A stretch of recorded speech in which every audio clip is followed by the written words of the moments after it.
Hello नमस्कार, मी आशा तुमचं माझ्या यूट्यूब चॅनलवर अगदी मनापासून स्वागत करते. तर आज आपण बघणार आहोत आमच्या खानदेशातील सुप्रसिद्ध असा पदार्थ, जो म्हणजे वांग्याचं भरीत आणि कणण्याच्या पिठापासून बनवलेल्या पुऱ्या. तर बघा, हा पदार्थ दिसायला जेवढा सुंदर दिसतोय ना, तसाच चवीलाही तो भन्नाट लागतो. हा पदार्थ तुम्ही एकदा नक्की ट्राय करा.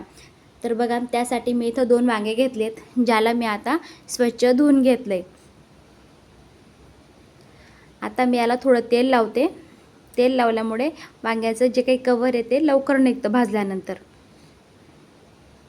आमच्या खानदेशामध्ये वांगे हे एकतर चुलीवर भाजले जातात, नाहीतर मग शेकोटी करून भाजले जातात. आता आपल्याकडे ते दोघे सुविधा इथं अवेलेबल नसल्यामुळे आपण त्याला गॅसवरच भाजून घेऊ. तर बघा, आता मी दुसरीकडे तवा ठेवला आहे. तव्यामध्ये मी हिरव्या मिरच्या टाकल्या आहे आणि त्याच्यामध्ये मी थोडं तेल टाकलं आहे. आता आपण हिरव्या मिरच्या थोडा भाजून घेऊ. त्याच्यातच लसूण पण भाजून घेऊ. बघा, आपला आता हिरवी मिरची आणि लसूण व्यवस्थितपणे भाजला गेला आहे.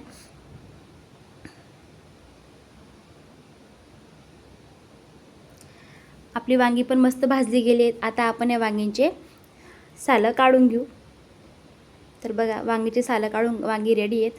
आता आपण घेऊ लागणारा मसाला करायला. आता आपण जी काही हिरवी मिरची आणि लसूण भाजून घेतला होता, त्याला आता आपण व्यवस्थितपणे खलबत्त्यामध्ये ठेचून घेऊ.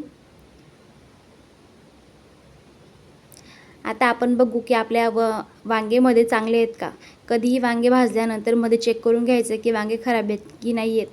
त्याच्यानंतरच वांगी स्मॅश करायला घ्यायची. तर बघा, आपली दोघी वांगी चांगली आहेत, त्याच्यामुळे मी आता दोघी वांगी व्यवस्थितपणे स्मॅश करून घेते. अशा पद्धतीने वांगी स्मॅश करून घ्यायची.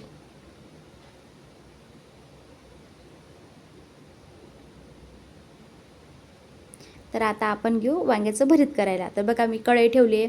कढईमध्ये मी तेल टाकलं आहे. आता आपलं तेल गरम झालं आहे का ते पहिले चेक करायचं. त्याच्यात टाकायचे शेंगदाणे, कढीपत्ता आणि त्याला व्यवस्थित मिक्स करून घ्यायचं. त्याचबरोबर त्याच्यात टाकायचं आहे आपल्याला हिरवी मिरची आणि लसणाचा केलेला ठेचा, आणि ते पण व्यवस्थितपणे मिक्स करून घ्यायचं. त्याच्यात टाकायचा आहे कांदा. कांदा हा वांग्याच्या भरीतमध्ये भरपूर वापरायचा, आणि कांदा हा लालसर होऊ द्यायचा, आणि कांदा हा भरीतमध्ये कच्चाच चांगला लागतो. आमच्या खानदेशामध्ये कच्चं भरीतसुद्धा खातात. नुसते वांगे भाजून घ्यायचे आणि त्याच्यामध्ये कच्चा कांदा, कच्ची हिरवी मिरची, टमॅटो असं करूनसुद्धा खातात. तर बघा, आपला कांदा आता व्यवस्थित भाजला गेला आहे. आता याच्यात आपण घालूया थोडे टोमॅटो, आणि त्यालाही आता आपण व्यवस्थित भाजून घेऊया. टोमॅटो नरम होतो तोपर्यंत आपण त्याला व्यवस्थित भाजून घेऊया. आता आपण याच्यात घालायचं थोडं चवीपुरता नमक, आणि या स्टेजला नमक घातल्यामुळे टमाटे लवकर नरम होतात, म्हणून कधीही टमाटा घातल्यानंतरच नमक घालायचं. आता घालायचे आपण काही बेसिक मसाले, जसं हळद आहे, धना पावडर आहे, आणि थोडासा मी घरचा मसाला घातला आहे. याचा सर्वात महत्त्वाचा इन्ग्रेडियंट म्हणजे कांद्याची पात. आमच्या खानदेशामध्ये आवर्जून यूज केली जाते वांग्याच्या भरीतामध्ये कांद्याची पात. मेथीची भाजी, तर इथं माझ्याकडे आता मेथीची भाजी अवेलेबल नाही आहे, म्हणून मी कांद्याची पात यूज करते. आता आपण घालू आपल्या स्मॅश केलेले वांगे, आणि त्यालाही आपण चांगल्या पद्धतीने आता परतवून घेऊ, जेणेकरून सगळे मसाले, कांदे वगैरे सगळे जिन्नस एकजीव होतील. तर बघा, आता आपलं सगळं व्यवस्थित मिक्स केलं गेलं आहे. आता आपण घालूया थोडीशी कोथिंबीर, आणि त्याला पण आता व्यवस्थित आपण मिक्स करून घेऊ. आता आपण त्याच्यावर झाकण ठेवू आणि त्याची 2 मिनटं वाफ काढू. तर बघा, आपली आता वाफ काढली गेली आहे. तुम्ही बघू शकता आपलं वांग्याचं भरीत कशा पद्धतीने रेडी आहे. ते नजरेलाच खूप छान दिसतं, बघूनच पोट भरतं माणसाचं.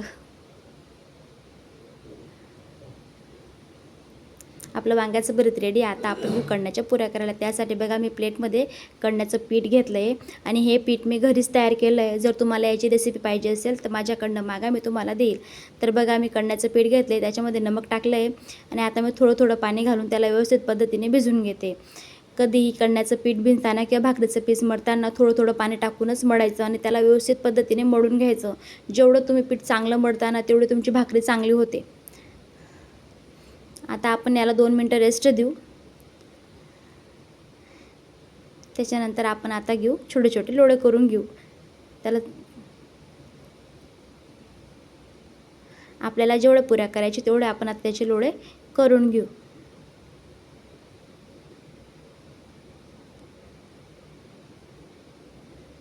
आपले लोळे आता बनवून तयार आहेत. आता आपण गॅसवर तेल गरम करायला ठेवलं आहे, कारण जोपर्यंत आपली पुरी तळून होईल लाटून होईल तोपर्यंत आपलं तेलही कडकडीत गरम असेल. तर बघा, हलक्या हातांनी पुरी लाटून घ्यायची. हलक्या हाताने लाटली की पुरी आपोआप गोल फिरते, आपलं फिरवायचं काम नसतं. तशीच मी आता सेकंड पुरी पण लाटून घेऊ. बघा,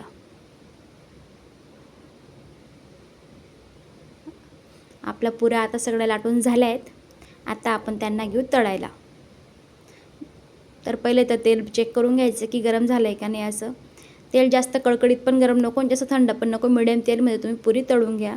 तर बघा, आपल्या पुऱ्या या टम्मपणे अशा फुगलेल्या आहेत.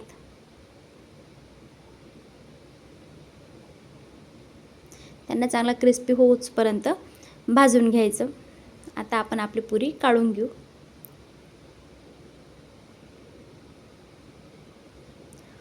तशाच पद्धतीने आता आपण आपली दुसरी पुरी पण तळून घेऊ. आपली दुसरी पुरी पण आता तळून रेडी. तर तुम्ही बघू शकता आपल्या सगळ्या पुऱ्या या तळून रेडी आहेत आणि कशा पद्धतीने आपल्या पुऱ्या झाल्या आहेत. अशाच